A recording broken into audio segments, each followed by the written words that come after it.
दोस्तों नमस्कार, मैं राजेंद्र कुमार आप लोगों का स्वागत करता हूं अपने YouTube चैनल में। दोस्तों 11वीं क्लास के इतिहास के पहले अध्याय की यह आज दूसरी वीडियो है।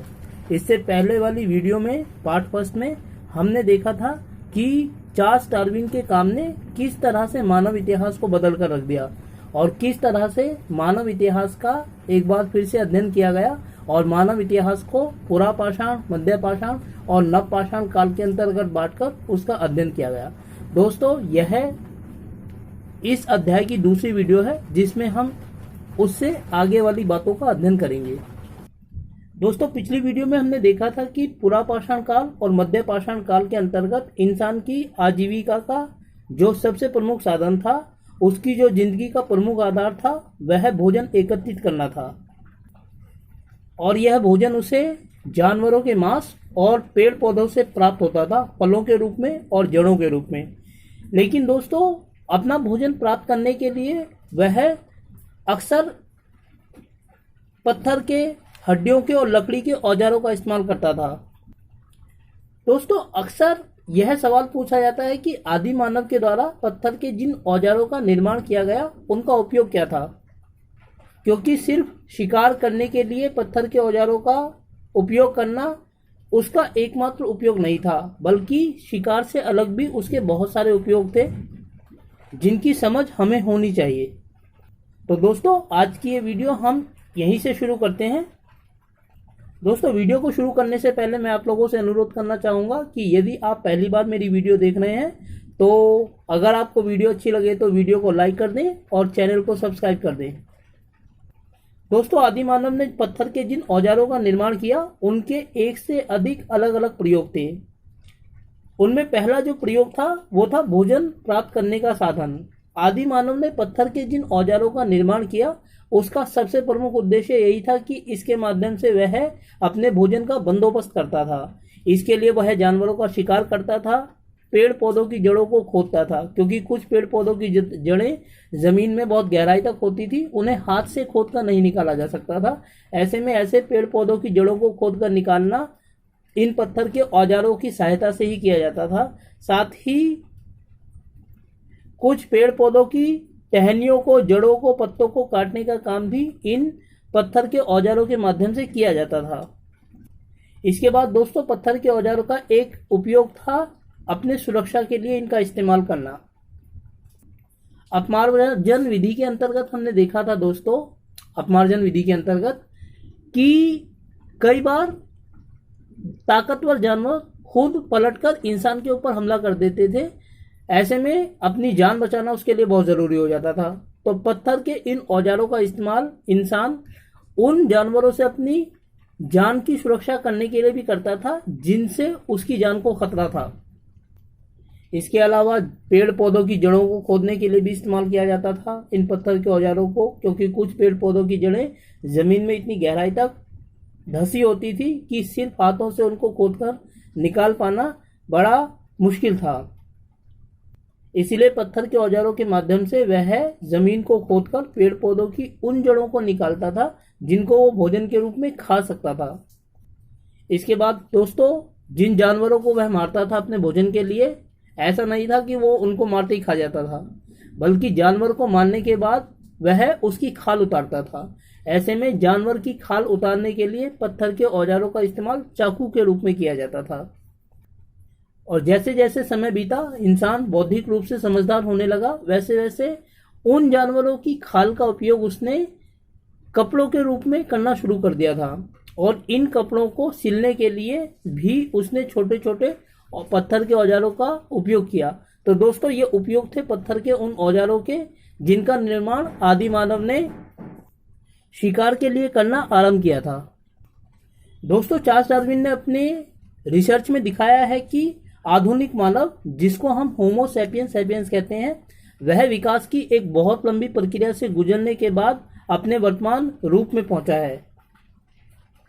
दोस्तों लगभग आज से 56 लाख साल पहले पृथ्वी पर ऐसे प्राणियों का प्रादुर्भाव हुआ जिन्हें हम सही अर्थ में मानव कह सकते हैं। और 240 लाख साल पहले प्राइमेट श्रेणी में होमोनोइड का उद्भव हुआ। इस होमोनॉइड श्रेणी में दोस्तों इंसान, वानर और एप यानी कि चिंपैंजियों को शामिल किया जाता था। इसी होमोनॉइड से लगभग 56 लाख साल पहले होमिनिड मानव का प्रादुर्भाव हुआ। दोस्तों होमोनॉइड और होमिनिड के अंतर्गत मुख्य अंतर जो था वो यह था कि होमोनॉइड मानव के मस्तिष्क का आकार, दिमाग का आकार अपेक्षाकृत छोटा था और वह 4 पैरों के बल पर चलता था। होमोनॉइड के शरीर के अगले हिस्से को, आगे के 2 हाथ लंबे होते थे और लचकदार होते थे, जिससे उनका आकार चिंपैंजी स्वरूप दिखाई देता था। जबकि दूसरी ओर होमिनिड मानव जो था वो 2 पैरों पर खड़ा होकर चलने की योग्यता रखता था और उसके मस्तिष्क का आकार अपेक्षाकृत बड़ा था। दोस्तों पुरातात्विक स्रोतों से इस बात की जानकारी मिलती है कि होमिनिड मानव का जो उद्भव था वो अफ्रीका महाद्वीप में हुआ था। दोस्तों वर्तमान जो मानव है, वैज्ञानिक रूप से बिल्कुल सक्षम मानव, वो होमो फैमिली का सदस्य माना जाता है। अपने आप में होमो में एक के बाद एक बहुत सारी प्रजातियों का आविर्भाव हुआ।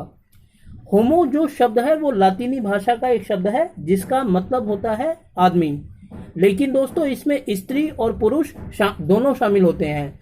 होमो अपने आप में सिर्फ पुरुष को प्रकट करता है, लेकिन इसका मतलब यह नहीं है कि इसमें स्त्रियां शामिल नहीं थी, बल्कि यह एक ऐसे अर्थ को अपने आप में समेटे हुए है जिसमें स्त्री और पुरुष दोनों शामिल थे। दोस्तों अभी प्राइमेट शब्द का हमने जिक्र किया था। अब सवाल ये उठता है कि आखिर ये प्राइमेट है क्या। दोस्तों बड़े स्तनपायी प्राणियों के समूह के अंतर्गत एक छोटे से उप समूह को प्राइमेट कहा जाता है। इस प्राइमेट के अंतर्गत मानव, वानर और लंगूर को शामिल किया जाता है। इनकी खासियत ये होती है कि इनके शरीर पर बाल होते हैं और बच्चा जन्म लेने से पहले एक लंबे समय तक अपनी मां के गर्भ में पलता है और मां के शरीर में ऐसी ग्रंथियां होती हैं कि जन्म के बाद मां बच्चे को दूध पिलाती है। इन प्राइमेट प्राणियों के दांत अलग अलग भिन्न भिन्न प्रकार के हो सकते हैं और होते भी हैं। अब दोस्तों अगली बात जो इस चैप्टर के अंतर्गत महत्वपूर्ण है वो यह है कि प्रजाति या स्पीशीज किसे कहा जाता है। दोस्तों प्रजाति या स्पीशीज जीवों के एक ऐसे समूह को कहा जाता है जिसके अंतर्गत नर और मादा मिलकर बच्चा पैदा कर सकने की योग्यता रखते हैं और उसके बाद उनके बच्चे भी बच्चा पैदा कर सकने की योग्यता अपने आप में रखते हैं। लेकिन दोस्तों एक प्रजाति के सदस्य उसी प्रजाति के साथ बच्चा पैदा कर सकते हैं, दूसरी प्रजाति के साथ नहीं। उदाहरण के लिए मानव के साथ संबंध स्थापित करके बच्चा पैदा कर सकता है। जानवर के साथ संबंध स्थापित करके बच्चा पैदा कर सकते हैं। ऐसा कभी नहीं होता कि जानवर और मानव आपस में संबंध स्थापित करें और किसी बच्चे का जन्म हो, यह असंभव है। प्रजाति की शब्दावली के अनुसार एक प्रजाति के लोग या सदस्य उसी प्रजाति के सदस्यों के साथ संबंध स्थापित करके बच्चा पैदा कर सकते हैं, किसी दूसरी प्रजाति के साथ नहीं। इसके बाद दोस्तों इसी चैप्टर के अंतर्गत एक अन्य जो अवधारणा है वह जीवाश्म की है कि जीवाश्म या फॉसिल किसे कहा जाता है। दोस्तों जीवाश्म उन पुराने मानव, वानर या पेड़ पौधों के लिए इस्तेमाल किया जाने वाला शब्द है जो अपना रूप बदलकर किसी चट्टान में समा जाते हैं और लाखों करोड़ों वर्षों तक उसी रूप में वहां पड़े रहते हैं। लेकिन सवाल यह होता है कि किसी चट्टान के अंतर्गत वो कैसे समाये। दोस्तों ज्योग्राफी यानी भूगोल के अंतर्गत हम लोग चट्टानों का अध्ययन करते हैं और 3 तरह की चट्टानों का अध्ययन करते हैं, आग्नेय शैल, अवसादी शैल और कायांतिक शैल। दोस्तों अवसादी शैलों के अंतर्गत हम पढ़ते हैं कि हवा, पानी, तूफान चट्टानों को काटकर हवा के साथ उड़ाकर एक जगह ले जाकर उनका ढेर बना देते हैं और कई बार जब वो वहां उनका तत्व बहुत ज्यादा इकट्ठा हो जाता है तो वो चट्टान का रूप ले लेते हैं। साथ ही पिछली वीडियो में हमने देखा था कि पूरा पाषाण काल और मध्य पाषाण काल के दौरान जब इंसान के सगे संबंधी मर जाते थे तो वो उन्हें उसी स्थान पर छोड़कर आगे बढ़ जाते थे जिस स्थान पर उनकी मृत्यु होती थी, क्योंकि तब तक अंतिम संस्कार की अवधारणा इंसान में जन्म नहीं ले पाई थी। इसीलिए पूरा पाषाण काल और मध्य पाषाण काल के दौरान जो जीव जंतु मर जाते थे वो क्योंकि उसी जगह पर पड़े रह जाते थे जहां पर उनकी मृत्यु हुई है और धूल, मिट्टी, पत्थर इस तरीके के प्राकृतिक पदार्थ उनके ऊपर ढेर बना देते हैं। इसी ढेर में वो दब जाते हैं और सदियों से, लाखों करोड़ों वर्षों तक वो उसी रूप में पड़े रहते हैं, जिसकी वजह से उनका रूप बदल जाता है। ये माना जाता है कि उनका रूप एक छोटे से पत्थर की तरह हो जाता है। इसी रूप को जीवाश्म कहा जाता है।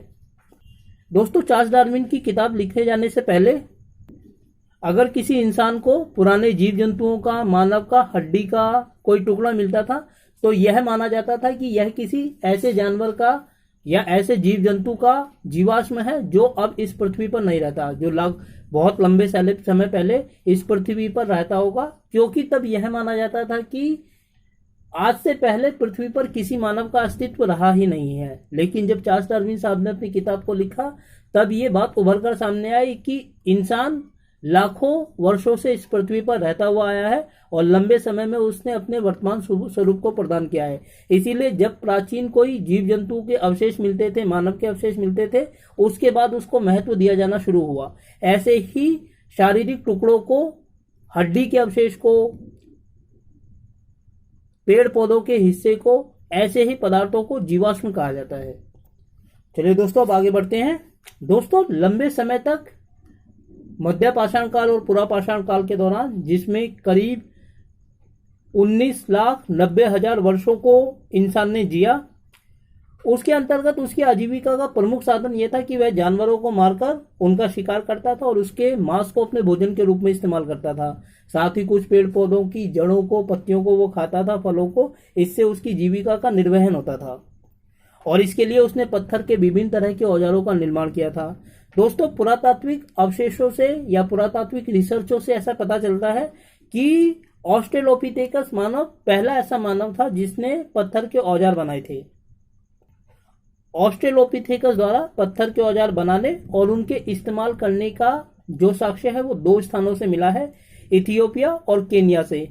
दोस्तों, ये दोनों ही स्थान अफ्रीका में पड़ते हैं और इसीलिए वैज्ञानिक आधार पर यह माना जाता है कि अफ्रीका महाद्वीप आधुनिक मानव की जन्म स्थली है। मतलब यह वह स्थान है जहां आधुनिक मानव ने सबसे पहले जन्म लिया, अफ्रीका महाद्वीप में। दोस्तों, इंसान ने जानवरों का शिकार करना, छोटे जानवरों का शिकार करना पुरा पाषाण काल में ही शुरू कर दिया था। लेकिन जैसे जैसे वक्त बीता उसने कुछ बड़े जानवरों का शिकार करना भी शुरू किया और पुरातात्विक रिसर्च से, अवशेषों से, साक्ष्यों से हमें इस बात की जानकारी मिलती है कि लगभग 5 लाख साल पहले इंसान ने सोच समझकर बड़े स्तनपायी जानवरों का शिकार करना शुरू किया।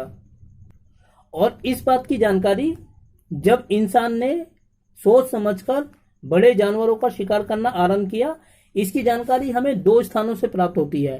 पहला इंग्लैंड में है बॉक्स ग्रोव और दूसरा जर्मनी में शोनिंजन। ये 2 स्थान ऐसे हैं जहां से हमें इस बात की जानकारी प्राप्त होती है कि इंसान ने लगभग 5 लाख साल पहले बड़े जानवरों का सोच समझकर शिकार करना आरंभ किया। दोस्तों, इस बात की पर्याप्त संभावना है कि जब इंसान बड़े जानवरों का शिकार करता था तो वह बड़े जानवरों का शिकार समूह में करता था, अकेले नहीं, क्योंकि किसी बड़े जानवर को एक अकेले मनुष्य के द्वारा शिकार किया जाना लगभग नामुमकिन था और ऐसे समय में जबकि इंसान का ज्यादा बौद्धिक विकास भी नहीं हुआ था। इसीलिए इस बात की ज्यादा संभावना दिखाई देती है कि इंसान ने बड़े जानवरों का शिकार समूह में करना शुरू किया होगा। इसी संबंध में दोस्तों, इंसान द्वारा, प्राचीन मानव द्वारा, जिसको हम आदि मानव कहते हैं, उसके द्वारा जिन पेंटिंग्स का निर्माण किया गया, चित्रकारियों का निर्माण किया गया, वो इस ओर संकेत करती हैं कि इंसान ने किस तरह से संप्रेषण एवं शिकार के लिए इन चित्रकारियों का इस्तेमाल किया। दोस्तों, स्पेन में एक जगह है लेस्कॉक्स और शोवे की गुफाएं और उत्तरी स्पेन में अल्टामीरा की गुफा है। इन गुफाओं की छतों पर, दीवारों पर आदि मानव द्वारा बनाई गई पेंटिंग्स मिली हैं, जिसमें बैल, भैंसा जैसे जानवरों को चित्रित किया गया है। इन चित्रों के द्वारा जो पुरातत्वविद हैं, प्राचीन साक्ष्यों का अध्ययन करने वाले विद्वान, उनका ये मानना है कि इन चित्रों ने आदि मानव की जिंदगी में संप्रेषण यानी कम्युनिकेशन और शिकार के लिए संकेतों का काम किया होगा, क्योंकि जब ये लोग शिकार के लिए योजना बनाते होंगे तब इन चित्रों के माध्यम से ये लोग इसमें अपनी भूमिकाओं का चयन करते होंगे कि शिकार की प्रक्रिया में कौन सा व्यक्ति कहाँ खड़ा होगा और उसका कार्य शिकार की प्रक्रिया में क्या होगा। तो दोस्तों, ये था कक्षा 11 की इतिहास की पाठ्य पुस्तक का पहला अध्याय, समय की शुरुआत से। दोस्तों, मैं उम्मीद करता हूं कि आपको वीडियो अच्छी लगी होगी, और साथ ही आपसे अनुरोध भी करता हूं कि यदि आपको वीडियो अच्छी लगी तो आप वीडियो को लाइक करें, चैनल को सब्सक्राइब करें, और साथ ही दोस्तों कमेंट बॉक्स में मुझे बताइए कि आपको वीडियो कैसी लगी और कहाँ सुधार की जरूरत है, ताकि मैं आगे वाली वीडियोस में उस बात को ध्यान में रख सकूं। धन्यवाद दोस्तों।